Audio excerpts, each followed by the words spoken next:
Jinak bych překřičela ozvěnu a ochrapila, opakovala dokola. Romeo, Romeo, Romeo.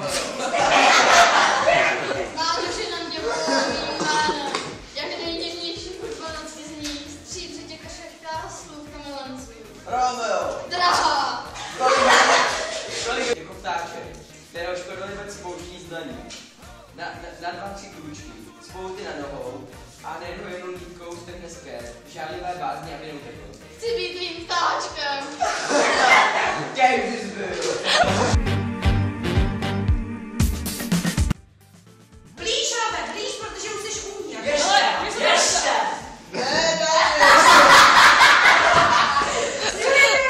Jsi slušně upěla, svá slova brala zpět, však z bohemcnosti miluješ mě, já miluješ broustí.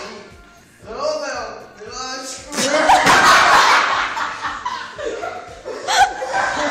Popravdě, ty to pověz. Máš mě rád? A jestli myslíš, že jsem lehká kořist, začnu se mračit. Při čem tedy? Nepřísaj vůbec, a když už mluvíš, tak měj se sebou. Ty jsi moje muzo, modla nejvyšší, jen v tebe věřím. Abych v srdci.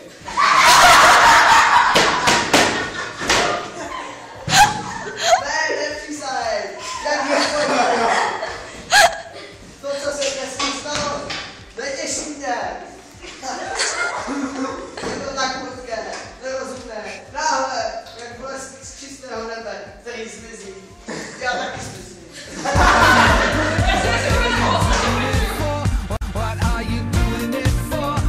Ráda zpátky. Chceš ho vzít zpátky? Proč pak, miláčku? Jinak bych ho mohla dostat rád. Můj manžel je, pane, na kraj světa. Slečno. Jdu. Čekaj, jestli mě neklameš. Snad mě tě prosím. Sladčinko. Věřím. Tím, že ten se stane. A mě za nich žalu. Zítra zas za tebou pošlu.